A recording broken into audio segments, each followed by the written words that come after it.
जय हिंद मित्रों। आज हम लोग चर्चा करेंगे भारत के भूगोल के बारे में।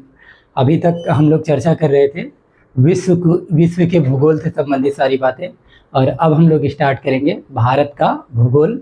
और भारत के भूगोल को बहुत बेहतर तरीके से पढ़ने का हम लोग प्रयास करेंगे। आपने देखा होगा वर्ल्ड ज्योग्राफी में जितनी ज़रूरी बातें थी, महाद्वीप से लेके महासागर से लेकर के द्वीप वगैरह के बारे में हर तरीके की बातें आपको हम समझाए थे। और अब हम लोग स्टार्ट करेंगे भारतीय भूगोल के बारे में।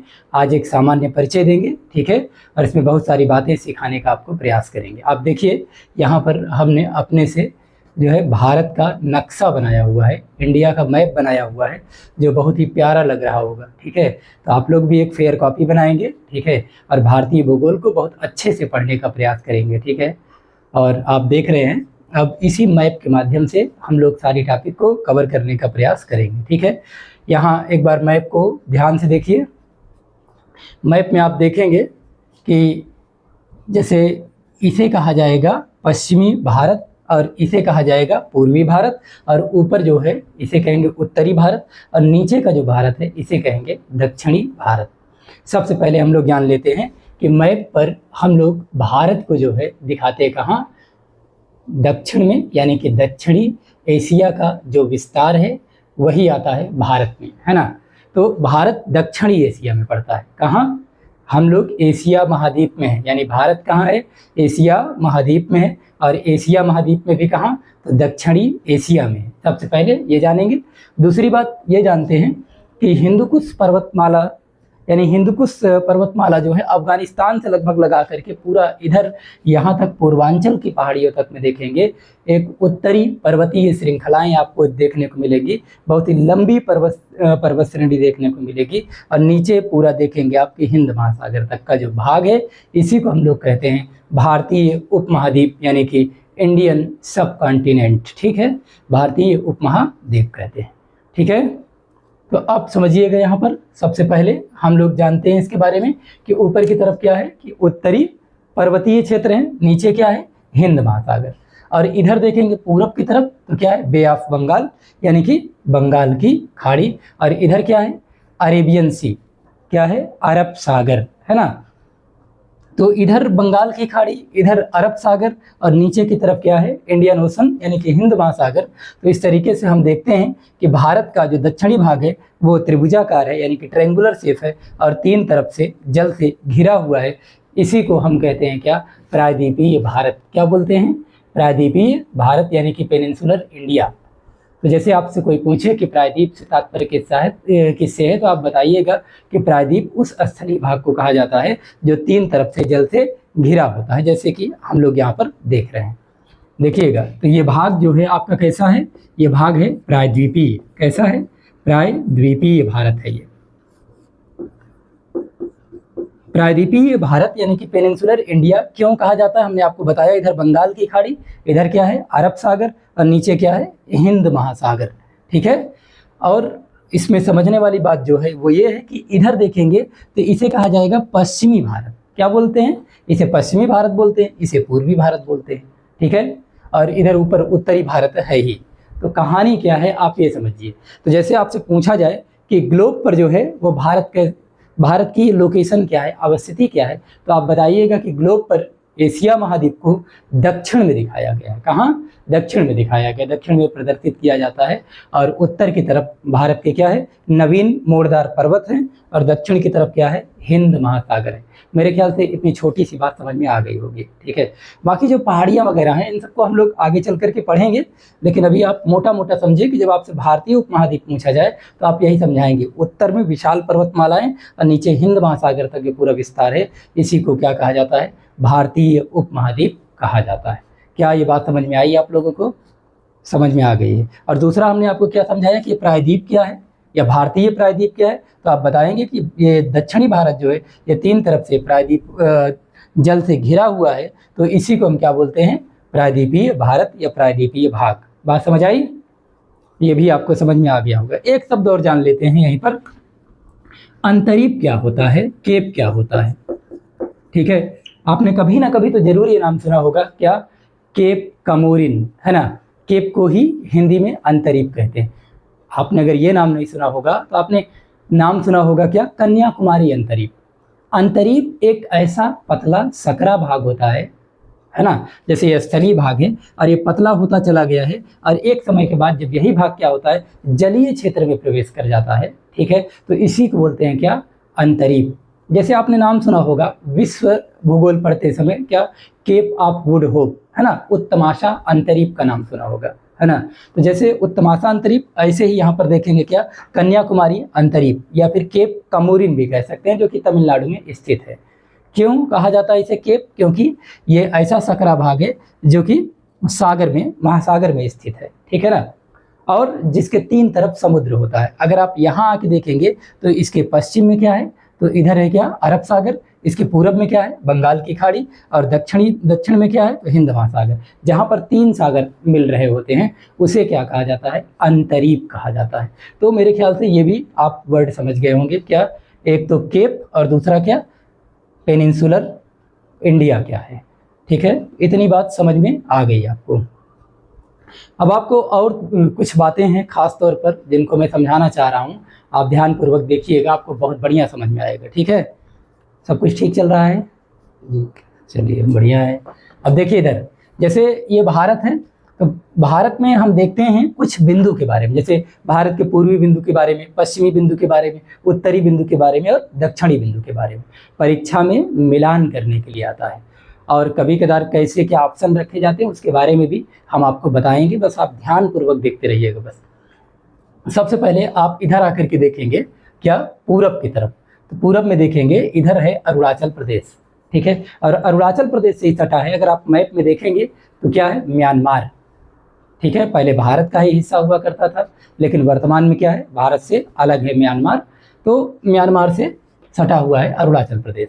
तो भारत का जो पूर्वी बिंदु है वो अरुणाचल प्रदेश में कहाँ है, किबिथू में। कहाँ है, किबिथू। कितने पर है, आप देख रहे हैं 97 डिग्री 25 मिनट पूर्वी देशांतर है ये, ठीक है। पूर्वी बिंदु है भारत का कौन सा, किबिथू। कहाँ पड़ता है, अरुणाचल प्रदेश में।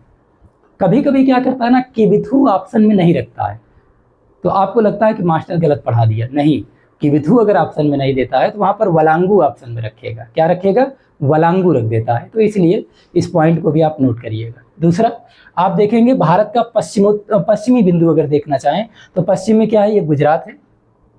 आगे चल करके आपको पढ़ाएंगे, ये कच्छ प्रायद्वीप है, ये काठियावाड़ प्रायद्वीप है ना, ये खंभात की खाड़ी है, ये कच्छ की खाड़ी है। इन सब के बारे में हम लोग पढ़ेंगे, बहुत मज़ा आएगा आपको पढ़ने में। लेकिन फिलहाल आप सिर्फ ये जानिए कि भारत का जो पश्चिमी बिंदु है उसका नाम है गुहार मोती, या फिर इसी को गौर मोती भी कहा जाता है, ठीक है। अलग अलग तरीके का नाम है, ऑप्शन में आप पकड़ लेंगे इस चीज़ को कि गुजरात में भारत का सबसे पश्चिमी बिंदु कितने पर, 67 डिग्री 7 मिनट ईस्ट पड़ता है क्या, गुहार मोती, ठीक है। कहाँ पड़ता है, गुजरात में पड़ता है। मान लीजिए अगर ऑप्शन में नहीं दिया क्या, गुहार मोती, तो आप याद रखिएगा, तब ऑप्शन में रखिएगा क्या, सरक्रीक। तब क्या रखेगा, सरक्रीक रखता है विकल्प में, तो इस चीज़ को भी ध्यान देंगे। उत्तर में चलेंगे तो उत्तर में लद्दाख में पड़ता है भारत का उत्तरी बिंदु, नॉर्दर्न पॉइंट की बात किया जाए अगर, तो क्या है, उसका नाम है इंदिरा कॉल। क्या नाम है, इंदिरा कॉल। आप कंफ्यूज होते हैं इंदिरा कॉल और इंदिरा पॉइंट में, कई बार आप इंदिरा पॉइंट को उत्तर में बता देते हैं और इंदिरा कॉल को दक्षिण में। तो कॉल से याद रखिएगा कूल, तो कूल कहाँ है, ठंडा कहाँ है, ऊपर की तरफ लद्दाख में होगा, है ना। तो इंदिरा कॉल भारत का उत्तरतम बिंदु है, कहाँ स्थित है, लद्दाख में स्थित है, ठीक है। इसको याद रखना जरूरी है, ठीक है। तो ये 37 डिग्री पे मिलेगा, ठीक है। कितने डिग्री पर, ये 37 डिग्री पे मिलता है, ठीक है। अब यहाँ देखते हैं, नीचे की तरफ आते हैं दक्षिण में, तो दक्षिण में सबसे लास्ट में आपको क्या मिलेगा, तमिलनाडु, है ना। तमिलनाडु के बारे में हम लोग आगे चल करके बहुत अच्छे से पढ़ेंगे। तमिलनाडु, और तमिलनाडु में एक स्थान है क्या, कन्याकुमारी। भारत का दक्षिण में अंतिम जो स्थलीय बिंदु देखने को मिलता है भारतीय भूमि में, वो कौन है, कन्याकुमारी, ठीक है ना। यही है मुख्य भूमि पर दक्षिणतम बिंदु है, ठीक है। आप अगर यहाँ आएंगे तो यहीं पे मिलेगा क्या, केप कमोरिन या कन्याकुमारी अंतरीप। अगर यहाँ खड़े हो जाएंगे तो आप बंगाल की खाड़ी, और क्या देखेंगे, और आप देखेंगे अरब सागर, और क्या देखेंगे, हिंद महासागर। 3 सागरों का संगम यहाँ पर देखने को आपको मिलेगा, ठीक है। भारत भूमि वास्तव में दुनिया से सबसे अलग है, प्रकृति ने बहुत ही खूबसूरत तरीके से इसको बनाया हुआ है, ठीक है। तो आप अब इसको समझ गए, भारत का एक मोटा मोटा जो परिचय है वही आपको बता रहे हैं। इंट्रोडक्टरी पार्ट में अभी हम चर्चा कर रहे हैं। अब देखते हैं इधर देखेंगे तो बंगाल की खाड़ी है पूरब में, और यहीं पर क्या स्थित है, बंगाल की खाड़ी में ही आप देखेंगे अंडमान और निकोबार स्थित है। अंडमान निकोबार द्वीप समूह है, जो कि अंडमान निकोबार से 10 डिग्री चैनल से अलग होता है। चैनल वगैरह आगे की बातें हैं, ठीक है। तो ये अंडमान और निकोबार की बात कर रहे हैं। दरअसल होता क्या है, जैसे हमने यहाँ पर बताया कि अंतिम दक्षिणी स्थलीय बिंदु भारत का क्या है, कन्याकुमारी है। लेकिन वास्तव में देखा जाए तो भारत भूमि का ये अंतिम बिंदु नहीं है, स्थलीय बिंदु जरूर है, लेकिन जलीय जब बिंदु की बात करेंगे तो जल में पड़ता है क्या, यहाँ पर देखेंगे निकोबार में क्या पड़ेगा, इंदिरा पॉइंट। भारत का अंतिम स्थलीय बिंदु दक्षिण में क्या मिलेगा, इंदिरा पॉइंट मिलता है, जो कि 6 डिग्री पर मिलता है। कितना, 6 डिग्री पर मिलता है। यहाँ आप देखेंगे तो ये तो लगभग 8 डिग्री पर आपको देखने को मिल रहा है जो स्थल पर है, लेकिन जो जल में है वो 6 डिग्री 4 मिनट पर आपको देखने को मिलेगा, जिसका नाम है इंदिरा पॉइंट। ये क्या है, भारत का दक्षिणतम बिंदु। तो आपको ध्यान देना है कि जब आपसे ये प्रश्न पूछेगा कि स्थल पर, तो आप बताएंगे कन्याकुमारी। जब अंतिम दक्षिणी बिंदु पूछेगा जल में, तो आप क्या बताएंगे, इंदिरा पॉइंट बताएंगे। ये है 6 डिग्री 4 मिनट पर, और यहाँ देखेंगे तो स्थल पर क्या है, 8 डिग्री 4 मिनट पर है। मेरे ख्याल से आपको ये पॉइंट समझ में आ गया है, ठीक है। तो इधर हम देख रहे हैं बंगाल की खाड़ी, और इधर देख रहे हैं अरेबियन सी यानी अरब सागर, ठीक है। और अरब सागर में ही पड़ता है क्या, एक द्वीप समूह जिसका नाम है लक्षद्वीप समूह। क्या बोलते हैं इसको, लक्षद्वीप समूह, ठीक है, जो कि मूंगे से बना हुआ द्वीप है। ये यहाँ पर जो चट्टानें पाई जाती हैं वो किससे बनी है, मूंगे से बनी हुई है। बात समझ आई। और नीचे आएंगे और दक्षिण में तो एक अलग देश मिलेगा, उस देश का नाम है क्या, मालदीव, ठीक है। जैसे भारत के जो सेलिब्रिटी लोग घूमने के लिए जाते हैं विदेश में, जब कम बजट रहता है तो वो कहाँ आते हैं, वो मालदीव आते हैं। यहीं फोटो खिंचवाते हैं और बता देते हैं कि हाँ हम इस समय फॉरेन में हैं। भारत से बहुत ज़्यादा दूर नहीं है, ठीक है। तो जलीय सीमा एकदम पास में ही लगती है मालदीव की, ठीक। तो इस तरीके से हम लोगों ने देखा क्या प्रायद्वीपीय भारत क्या होता है, अंतरीप किसे कहते हैं, है ना। और एक शब्द यहीं पर जान लेते हैं भारत के संदर्भ में, चिकन नेक क्या होता है। ये चिकन नेक के बारे में जानना जरूरी है, सुनते जाइए। आप भूगोल बहुत पढ़े, लेकिन इन शब्दों पर आप फोकस नहीं करते हैं। इनको भी जानें कि चिकन नेक किसे कहते हैं। चिकन नेक, ये सिलीगुड़ी जो गलियारा आपको दिख रहा है यहाँ पर, बहुत पतला सा भाग, इसी को बोलते हैं क्या, चिकन नेक। क्या बोलते हैं इसको, चिकन नेक। जिससे क्या है, ये पूर्वोत्तर जो भारत है और ये जो मुख्य भारत आपको दिखता है, इसको जोड़ने का काम करता है कौन, चिकन नेक। ये बहुत पतला, बहुत ही सकरा रास्ता होता है, ठीक है। तो यही है चिकन नेक, ठीक है। अब आगे समझते हैं और बेहतर तरीके से इसको। यहाँ देख रहे होंगे भारत, इधर गुजरात है ना, इधर राजस्थान है, और इधर क्या है, भारत का पड़ोसी देश जिससे हमेशा विवाद रहता है, पाकिस्तान। भारत और पाकिस्तान की सीमा कितना लगती है, 3323 किलोमीटर की सीमा लगती है भारत की पाकिस्तान के साथ। और ऊपर चलेंगे तो भारत की अफगानिस्तान के साथ भी सीमा लगती है, लगभग 106 किलोमीटर की सीमा। सबसे कम सीमा इसी की लगती है, कितना, 106 किलोमीटर। किसके साथ, अफगानिस्तान के साथ, ठीक है। और इधर आप आएंगे तो मिलेगा क्या, चाइना। जानते हैं चाइना की सीमा के साथ जो भी देश साझा करते हैं सीमा अपनी, उन सभी के साथ इसका विवाद चल रहा है। यानी एशिया का अजगर कहा जाता है किसको, चाइना को, ठीक है। देख लो चेहरा को अच्छे से, सुंदर लगना चाहिए ना। इधर नेपाल है, ठीक है, भारत का पड़ोसी देश, और इसकी कल्चर संस्कृति सब जानते हैं भारत के जैसा ही है, और इसका झुकाव भारत की तरफ ही रहता है, क्योंकि भारत समय समय पर इसकी मदद करता रहता है ना। और देखते होंगे आपकी जो कलकत्ता जो बंदरगाह है, नेपाल वगैरह, उसका भी प्रयोग भरपूर तरीके से करते हैं। लेकिन कभी कभी ये क्या करता है, चाइना के बहकावे में आकर के भारत के खिलाफ बयानबाजी करने लगता है ना। तो भारत का नेपाल के साथ सीमा साझा होती है 1751 किलोमीटर, और चीन के साथ सीमा साझा होती है 3488 किलोमीटर। ये याद रखना जरूरी है, ये सब एग्जाम में मिलान करने के लिए आते हैं, इसलिए आप याद रखिए। इधर भारत का सीमा जो भूटान के साथ साझा होती है 699 किलोमीटर की सीमा साझा होती है। इसी बहाने आप देखते जाए कि भारत की सीमा, स्थलीय सीमा किन किन देशों के साथ साझा होती है। इधर हमने आपको बताया पाकिस्तान, ऊपर बताया अफगानिस्तान 106 किलोमीटर, फिर इधर भारत चीन के साथ 3488 किलोमीटर, और नीचे आएंगे तो आपको मिलेगा नेपाल 1751 किलोमीटर, फिर भारत भूटान की सीमा 699 किलोमीटर। इधर आप जानते ही हैं क्या है, इधर म्यांमार है, ठीक है। पूरा हमने यहाँ लिख दिया है, जगह नहीं था, वास्तव में यहाँ पर है म्यांमार, और भारत और म्यांमार के बीच में जो है पर्वत श्रेणियाँ जो है वही प्राकृतिक सीमा बनाती हैं। हालांकि कुछ दूर तक कुछ नदियाँ भी बनाती हैं, जैसे हम आपको आगे चल के बताएंगे इरावदी नदी वगैरह के बारे में।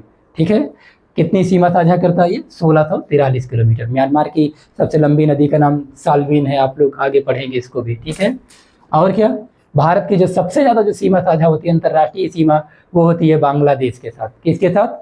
बांग्लादेश के साथ लगभग 4096 किलोमीटर की सीमा साझा होती है।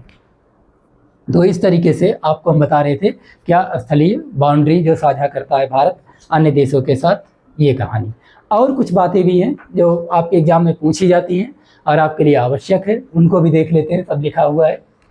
भारतीय उपमहाद्वीप यानी इंडियन सब कॉन्टिनेंट के अंतर्गत कुल 7 देश आते हैं। कौन कौन से देश?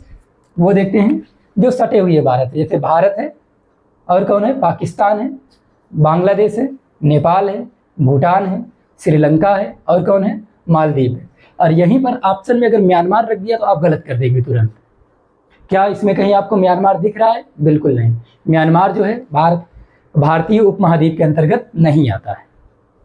और क्या जानना चाहिए आपको? और जो जानने लायक इसमें बातें हैं वो ये है कि भारत का देखा जाए अगर अक्षांशीय विस्तार के बारे में, यानी कि लैटिट्यूड एक्सपेंशन को देखें, अक्षांशीय विस्तार देखें, तो भारत कहाँ है? उत्तरी गोलार्ध में है। भारत कहाँ है? उत्तरी गोलार्ध में। ऐसे देखें इस तरीके से, ये भारत, ये ग्लोब है, ग्लोब में भारत किधर की तरफ है? उत्तर की तरफ है। ठीक है, और देशांतर के रूप में अगर देखा जाए तो भारत किधर है? पूर्वी गोलार्ध में है, यानी कि इधर देखें ना तो एकदम इधर पूरब की तरफ है और उत्तरी गोलार्ध में स्थित है। तो भारत कुल मिलाकर के कहाँ है? उत्तरी पूर्वी गोलार्ध में, है ना, यानी कि नॉर्थ ईस्ट हेमिस्फीयर में स्थित है क्या? इंडिया, भारत। ठीक, भारत की मुख्य भूमि का अक्षांशीय विस्तार कितना है? 8 डिग्री 4 मिनट से शुरू होता है, लगभग 37 डिग्री तक जाता है। ठीक है, और ऐसे ही हम देखेंगे भारत का देशांतरी विस्तार 68 डिग्री 7 मिनट पूर्वी देशांतर से शुरू होकर के 97 डिग्री 25 मिनट क्या होता है? पूर्वी देशांतर तक है। अगर यहाँ देखेंगे, इनका अंतर निकालेंगे तो 30 डिग्री आएगा, और इनका भी अंतर कितना आएगा? 30 डिग्री है। गैपिंग 30 डिग्री की दोनों में है। ठीक है, भारत की लंबाई देखें, अगर लंबाई ये है, अगर इस तरीके से देखा जाए कि भारत की लंबाई कितनी है, तो भारत की टोटल लंबाई कितनी है? 3214 किलोमीटर। और भारत की अगर चौड़ाई अगर इस तरीके से देखेंगे तो कितना है? 2933 किलोमीटर की पड़ती है। तो ये है भारत की लंबाई और चौड़ाई। प्राचीन काल में भारत को कई नामों से जाना जाता था। एक तो जाना जाता था जम्मू द्वीप, है ना, जम्मू द्वीप ये भारत खंड है ना, तो जम्मू द्वीप, भारत खंड, हिमवर्ष, और क्या? अजनाब वर्ष, भारतवर्ष, आर्यावर्त, हिंद, हिंदुस्तान, कई सारे भारत के नाम हैं, जिनमें से जो जरूरी है, जो आपकी परीक्षा में पूछे जाते हैं, वो है जैसे क्या? आर्यावर्त के बारे में पूछ लेता है, जम्मू द्वीप के बारे में पूछता है ना। भारतवर्ष, भारतवर्ष का जिक्र कहाँ मिलता है? हाथी गुम्फा अभिलेख में मिलता है ना। तो इस तरीके से अनेक नाम है। भारत की अगर आकृति की बात करें, अगर आप एक इस तरीके से लाइन ड्रा करें, स्ट्रेट लाइन, तो आप देखेंगे कि भारत की आकृति कैसी है? चतुष्कोणीय है, यानी एक चतुर्भुज के जैसे बनेगा, है ना। तो भारत की आकृति कैसी है? चतुष्कोणीय है। और प्रायद्वीपीय भारत कैसा है? इस भारत की अगर बात किया जाए प्रायद्वीपीय भारत की, तो प्रायद्वीपीय भारत त्रिभुजाकार है, यानी कि ट्रायंगुलर शेप में है। द्वीप समूहों समेत अगर भारतीय तटरेखा की कोस्टल रीजन की अगर लेंथ की बात किया जाए तो कितना है? 7516.6 किलोमीटर लंबाई पड़ती है। और स्थलीय सीमा की लंबाई की बात करें, जो जल से सीमा साझा नहीं करता है, वो कितना है? आप देखेंगे कितना? 15,200 किलोमीटर की सीमा को साझा करता है।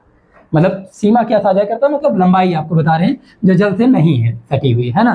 कितना है? 15,200 किलोमीटर। भारत का पूर्वोत्तर भाग एक सकरे गलियारे, यानी कि सिलीगुड़ी गलियारा, जो कि पश्चिम बंगाल से संबंधित है, इसी को हम लोग क्या कहते हैं? चिकन नेक, क्योंकि यही शेष भारत को जोड़ता है। मैं इसकी बात कर रहा हूँ। ये क्या करता है? इधर पूर्वोत्तर भारत और इधर ये मुख्य भारत जो है, इनको क्या करता है? पूरे भारत को जोड़ने का काम ये सिलीगुड़ी गलियारा करता है। बात समझ आई? और आगे जान लेते हैं। अब इसमें देखते हैं, विश्व की 17.5% जनसंख्या भारत में निवास करती है। सोचिए, विश्व के क्षेत्रफल की बात किया जाए कि जैसे 100% पूरा मान लें कि विश्व का क्षेत्रफल है, तो उसमें से भारत भूमि का जो क्षेत्रफल है, विस्तार है, मात्र भारत का क्षेत्रफल कितना है विश्व का? 2.4%।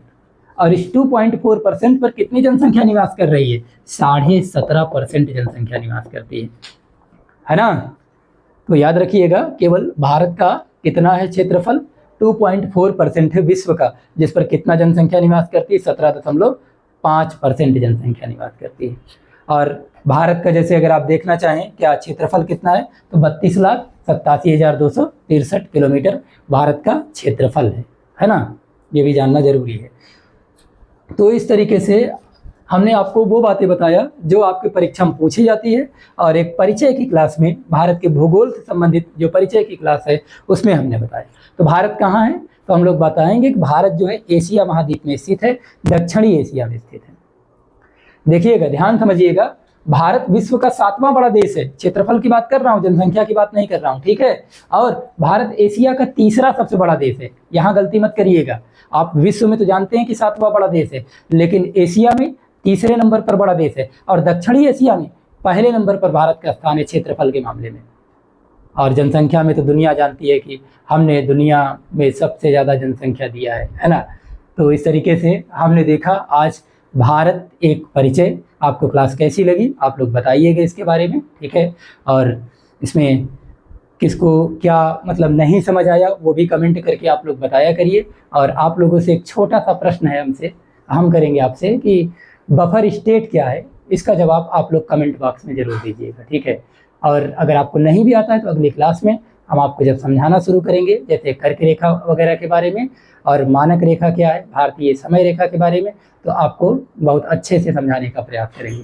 अब लगातार क्लासेस चलेंगी, आप लोग लगातार जो है क्लास को अटेंड करिएगा। आज के लिए इतना ही, धन्यवाद।